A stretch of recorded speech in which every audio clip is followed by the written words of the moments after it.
My name is Hart, and I'm 72 years old.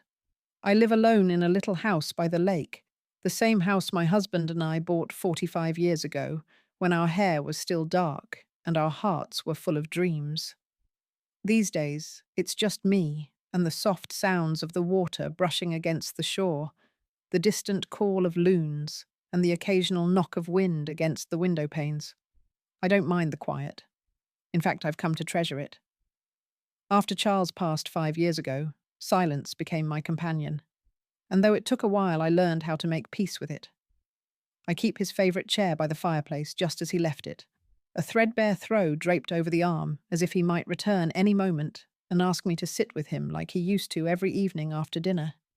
Our son, Mark, lives a couple of hours away in the city. He's 39 now, married to Sarah, a woman with perfect hair and a perfect smile, who always seems like she's in a rush to be somewhere better. Mark was a good boy, growing up gentle and thoughtful. He used to follow his dad around the yard, mimicking every move with a plastic hammer in hand. He called me his best friend until he was 9, and then, little by little, he started pulling away as boys do. Sarah entered our lives 10 years ago. She came from money, or at least the kind of money that shows itself in pearl earrings, awkward dinner conversations, and an aversion to potlucks. At first I tried to get close to her, tried to share pieces of our family's traditions, like homemade gingerbread, or stories about Charles teaching Mark to ride a bike. But she always had that look, like I was a bit of gravel stuck to the bottom of her designer shoe. Still, I believed family meant something. I believed in showing up for each other, especially during the holidays. Christmas for me was always sacred, not because of the tree or the lights or the gifts, but because it was one of the few times of year when everything slowed down, when everyone came home, and when love felt tangible in the air. I thought no matter how different our lives became, we would always find our way back to that shared warmth. Last year, Mark called in early December. He asked how I was doing, how the weather was up by the lake, and if I still made that cinnamon cider he used to love. My heart lit up just hearing his voice. I thought maybe this year things would feel the way they used to. He mentioned that they were spending Christmas with Sarah's parents and invited me to join. I was surprised, but touched. I even started thinking about what cookies to bake and which sweater to pack for the drive. I didn't know then that that phone call would be the beginning of something that would unravel me. I didn't know how one invitation could hold so much distance underneath it. Looking back now, I can see the cracks that were already forming tiny fissures in the foundation I thought was unshakable. I'm not a woman who expects much. I've lived a simple life, one built on routine and small joys. A good cup of tea in the morning, the sound of the wind through the pine trees. Letters from old friends are tucked between junk mail. And more than anything, the idea that my son still saw me as part of his world. But that winter, something shifted. Not just in the weather, not just in the snow that refused to melt until April, but in the way I saw everything. The warmth I believed in the family I thought I still had. It all started to feel like a memory. A beautiful, flickering memory that was quietly being replaced. And I, without realizing it, was being left behind. I drove down to the city 2 days before Christmas, just like we'd planned. The car was packed with a few tins of gingerbread, a wool scarf I had knitted for Sarah, and a framed photo of Mark as a little boy to give to their mantel. I even brought along the cranberry sauce I always made from scratch, the one Mark used to sneak spoonfuls of before dinner. Their house was beautiful, polished, like something out of a magazine.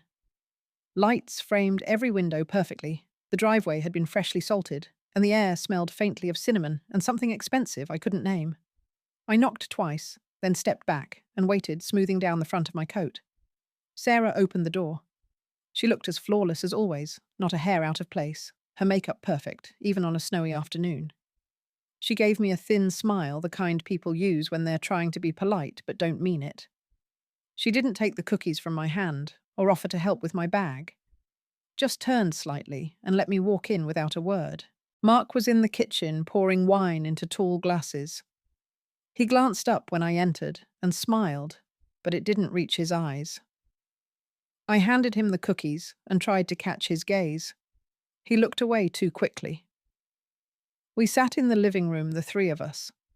The tree glowed in the corner, a pile of wrapped presents already waiting beneath it. I asked about their plans for Christmas morning, wondering if there was room for me in those plans. Sarah looked at Mark, then folded her hands in her lap. She said it as if it were a casual observation, like she was talking about the weather.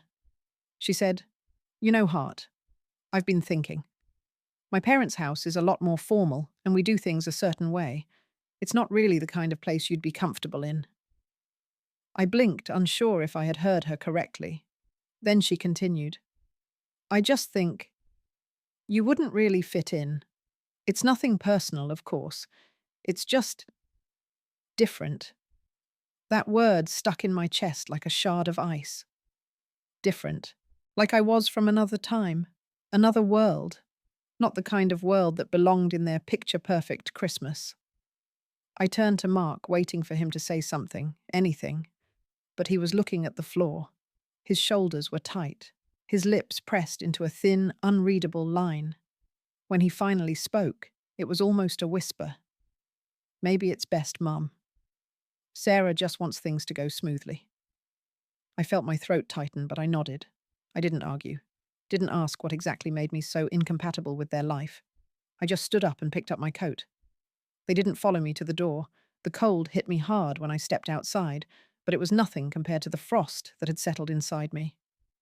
I sat in the car for a long moment, hands frozen on the steering wheel, watching the warm lights flicker through their front window. Inside that house, my son would celebrate Christmas with people who thought I wasn't good enough to sit at their table. And he would let them. I didn't cry. Not then. I just drove.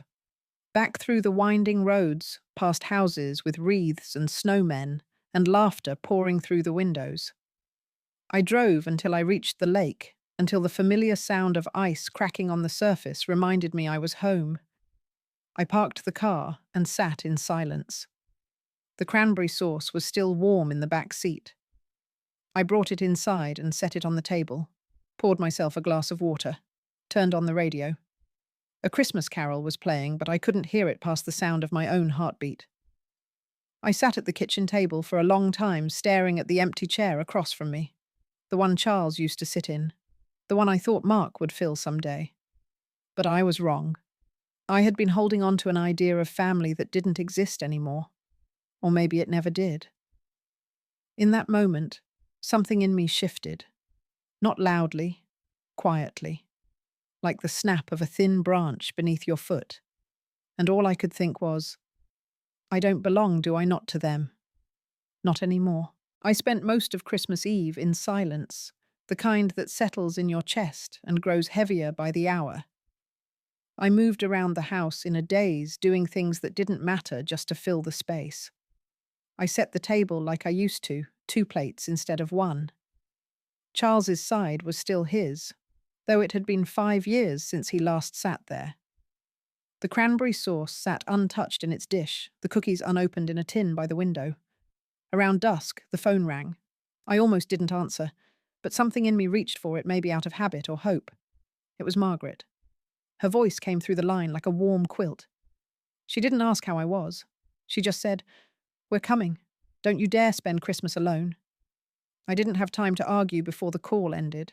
30 minutes later, Margaret showed up with Susan and Helen in tow, bundled in scarves and arms full of food. Susan carried a casserole dish wrapped in towels. Helen had a bottle of red wine. Margaret, bless her, brought a small tree with twinkle lights already glowing. They filled the house with noise and warmth before I could even think about being embarrassed. The kitchen smelled like cinnamon and rosemary and something deep and buttery. We laughed over old stories and filled our plates with food that didn't care how it was presented. We sat around the table, candles flickering between us. I looked at their faces, these women I'd known for decades. We had raised our kids side by side, grieved our husbands, shared hospital visits and birthdays and disappointments. None of them had fancy holiday plans. But they showed up. In the middle of dinner, Margaret turned to me and asked if I was okay. I tried to smile.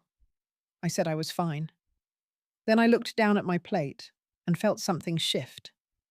I thought about the framed photo of Mark still sitting in the hallway, the scarf I had knitted for Sarah. The will was tucked away in the drawer upstairs that said the house would go to them one day. My hand froze over my fork. I heard my own voice before I realized I was speaking. I told them everything. The visit, the words Sarah had said, the way Mark didn't stop her. My voice shook, but I didn't cry. Susan reached across the table and squeezed my hand. Helen said softly, "That's not love, Hart. That's control." And Margaret, never one to sugarcoat, said, "You don't owe them anything. Not after that." The room was quiet for a moment. I looked around and realized this gathering, this messy, noisy, generous dinner, this was family. Maybe not by blood, but by heart.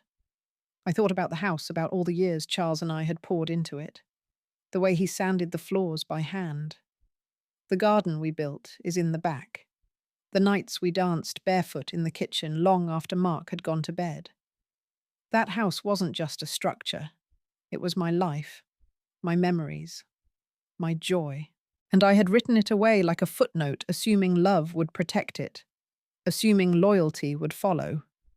But love isn't silent. Loyalty doesn't stand by while you're humiliated. That night, something cracked wide open in me. Maybe I wasn't ready to say it out loud, not yet. But deep down, I knew. I wasn't giving them that house. Not anymore. I had been generous. I had been kind. But now it was time to be something else. It was time to be wise. And maybe a little selfish. For once. The house was quiet again once my friends had gone. The leftover dishes sat in the sink, the scent of rosemary still clinging to the walls. I moved slowly through each room, turning off lights, straightening chairs, not out of necessity, but because it gave my hands something to do. When I reached the hallway, I paused in front of the photo of Charles. It was the same picture I'd kept on that little table since the funeral. He was smiling, his hand resting on my shoulder, our backyard garden blooming behind us. I could almost hear his voice telling me to breathe. I walked into the study and closed the door behind me. The desk lamp cast a soft pool of light over the worn oak surface. The drawer with the will was second from the top. I opened it slowly and pulled out the envelope. It felt heavier than I remembered. I sat for a long while, the will lying in front of me like a truth I hadn't wanted to face. I had written it years ago when the future still looked simple. Everything would go to Mark. It made sense then. He was my only child. I had believed love was enough to make that choice safe. But love doesn't always look the way you expect. Sometimes it hides behind silence. Sometimes it folds its arms and looks away while you're being pushed out the door. I had waited for Mark to speak up, to defend me, to show me I still mattered. He hadn't. I reached into the drawer and pulled out a pen. My hands trembled as I flipped through the pages. I read every word, each line reminding me of the woman I used to be, the one who believed that blood was thicker than betrayal, the one who thought she was building a legacy with her son. Charles and I worked so hard for this home. We built it with our bare hands and empty pockets. We planted trees, painted walls, patched floors, and raised a child within these rooms. We filled it with music and meals, and the kind of love you think can't be broken. Now it felt like that love had been used against me. I crossed out the clause that named Mark as sole heir. My chest tightened as the ink settled into the paper. It wasn't revenge. It was released. It was finally saying enough. The silence in the room deepened as I wrote new instructions. The house would stay with me. I would decide later what happened to it, but for now it would not pass to someone who saw it only as a prize. It would remain mine. My story. My terms. I sat back in the chair and looked around the room. The same books still lined the shelves. Charles's old fishing hat hung by the window. Outside, snow had begun to fall again, soft and slow. I closed my eyes and let the sound of it fill the space. This wasn't the life I had planned, but it was the one I had now. And for the first time in years, I wasn't waiting for someone to tell me I was doing the right thing. I already knew I was. When I sealed the envelope again, I felt different. Not triumphant, not angry, just steady. I placed the new will back in the drawer. Then I turned off the lamp and stood in the dark, listening to my own breath. I had reclaimed something that night. Not just a house, not just a decision. I had reclaimed myself. The call came on a Wednesday morning just as I was putting the kettle on. I recognized the number instantly. It was Thomas, the lawyer, who had handled our affairs since Charles passed. We hadn't spoken in months, not since I rewrote the will and placed it back into the drawer with hands that had finally stopped shaking. His voice was tight, uneasy, like someone rehearsing a conversation they didn't want to have. He said we needed to talk. It was about the estate. Something in me went still.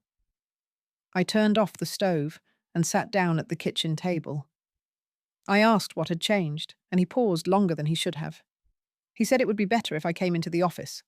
There were new documents, a revised version of the will that needed my signature, but I hadn't authorized any revisions. That's when the dread settled in my chest. I drove into town faster than I should have. The roads were clear, but my mind was not. I tried to convince myself it was a misunderstanding, a clerical error, but I already knew better. My heartbeat beat loudly in my ears the entire way there. Thomas met me in the lobby. He looked smaller than I remembered, his eyes darting like he couldn't quite hold mine. We went into his office. He shut the door, then sat across from me with a heavy sigh. I waited. He didn't speak right away. Finally, he admitted it.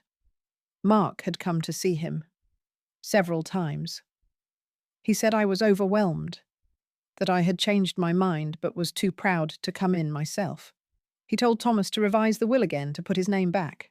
Thomas complied, without calling me, without asking. I stared at him as if he were a stranger, the man Charles had trusted, the man I had trusted. He looked down at his hands like a child caught stealing. I asked how he could do something like that. His voice cracked as he said he thought he was helping. Helping whom I asked. Not me. I stood up. My body was trembling, but my voice held. I told him we were done. I would find another lawyer.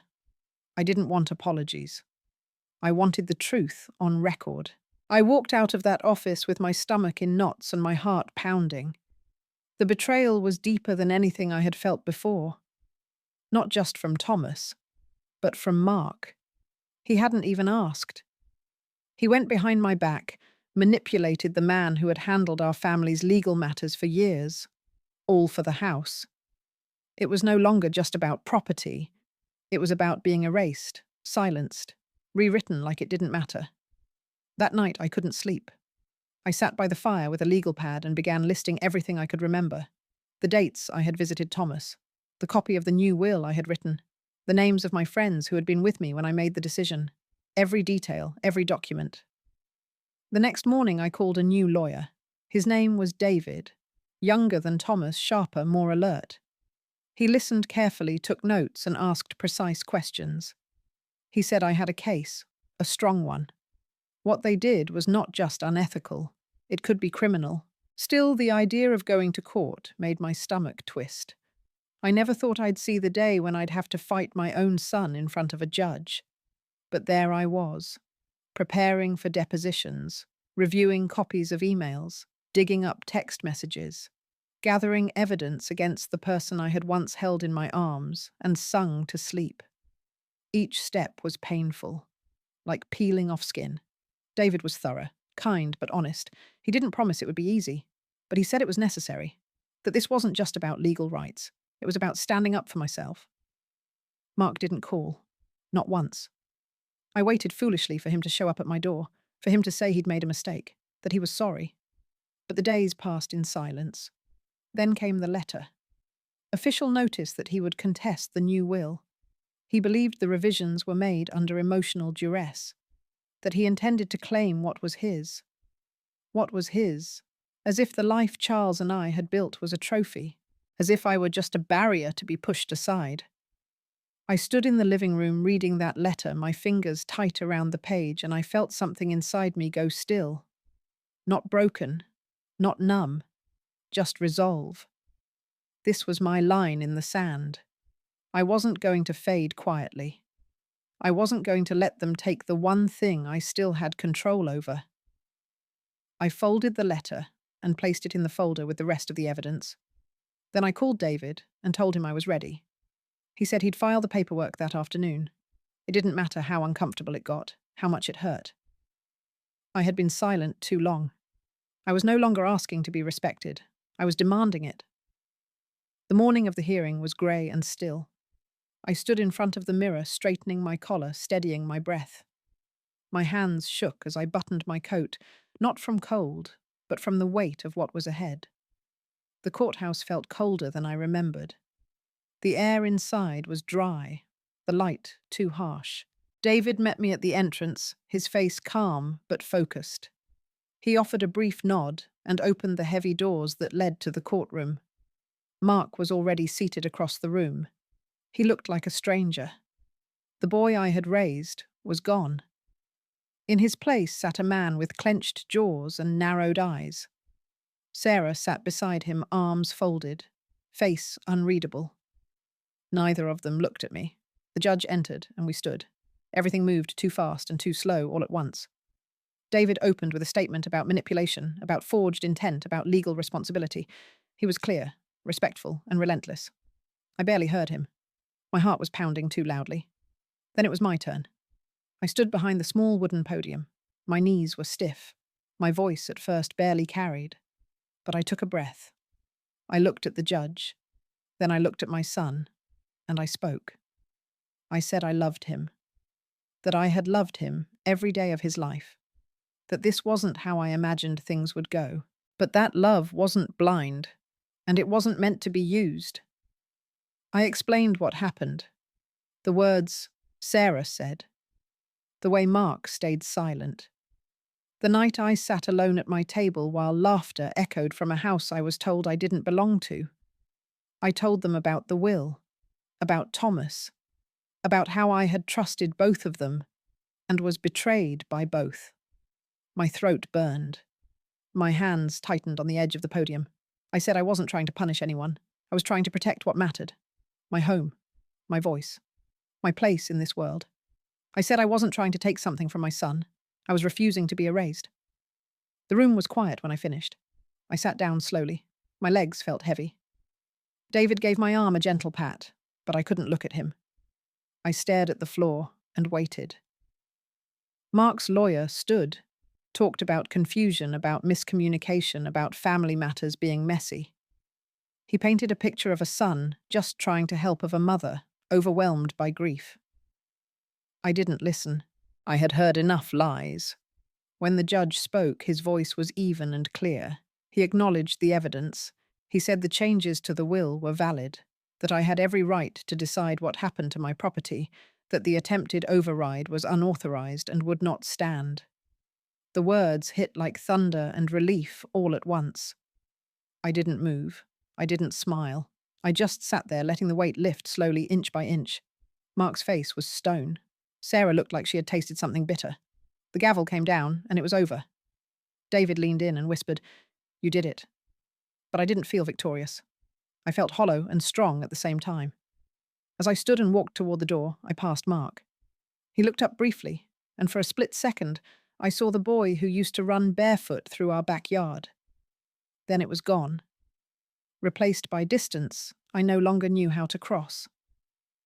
Outside, the wind had picked up. I pulled my coat tighter around me and breathed in the cold. It was done. I had fought for myself, for my name, for my dignity. But winning doesn't always feel like joy. Sometimes it feels like survival. And that had to be enough. The call came 3 days after the court ruling. I didn't recognize the number at first, and for a moment I considered letting it go to voicemail, but something nudged me to answer. His voice was quiet, hesitant. He said hi, then paused like he wasn't sure what came next. I waited. He finally said he was sorry, that he didn't know how things got so out of hand, that he should have stopped it when he had the chance. I didn't respond right away. The silence between us felt like a canyon. He said he missed me, that he had been thinking a lot about Dad. about how disappointed he'd be in how things turned out. I felt my throat tighten, but I kept my voice steady. I told him I was hurt, deeply. That trust doesn't rebuild overnight. But I didn't hang up. He asked if we could talk. Not fix everything, just talk. I told him I'd think about it. Maybe we could meet for coffee next week. He thanked me, said it meant more than I knew. When I ended the call, I didn't cry. I didn't smile either. But I felt something shift. A little space was opening up where the pain had been. Not forgiveness, not yet, but a beginning. Later that night, I made tea and sat by the window. The lake was still and silver under the moonlight.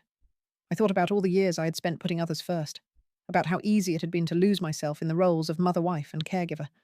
Now I was choosing something different. Not bitterness, not revenge, just clarity, boundaries, and maybe slowly a kind of healing. Mark had taken the first step. It didn't erase what had been done, but it showed me that maybe he still had some of the boy I remembered in him. Maybe we could build something new. Not the old version of the family, but a quieter, more honest one. It wouldn't be perfect. It wouldn't be simple, but it could be real. And that, for the first time in a long while, felt like enough. The snow had melted by early March, leaving behind patches of soft earth and the first signs of green near the edge of the lake. I slipped on my walking shoes and wrapped a scarf around my neck, the one Charles gave me on our last Christmas together. The air was cool, but the sky was clear, and something about the light felt different. I walked slowly, letting each step press into the damp soil. The trees were still bare, but the promise of spring hung quietly in the branches. I looked out over the water, calm and open, like it was waiting for something too. So much had changed. I had spent years trying to hold on to a version of life that no longer fit. I gave more than I had waited longer than I should, and stayed silent when I should have spoken. But I wasn't angry anymore. I wasn't bitter. I was simply awake. I had learned that love isn't about obligation. It's about presence, about seeing someone truly seeing them and standing beside them when it matters most. I thought I had lost my family, but I found something better. I found myself. Now I write my own days. I decide who sits at my table and who walks through my door. I no longer shrink to make others feel comfortable. I still think of Mark. There's hope there, but it's tempered with caution. I know better than to expect someone else to complete the story for me. As I reached the far bend in the trail, I stopped and took in the view. The lake stretched out in front of me, vast and steady. My breath came easily. My chest felt light. This was my peace, not given to me. Chosen, fought for. And as I stood there, the wind brushed my cheek like a quiet promise. I would not be forgotten. Not by myself. Not by the life I had built. I turned back toward the house, the gravel crunching under my steps, and felt a quiet kind of power rise in me. Not loud, not dramatic, just real. That was enough. That was everything.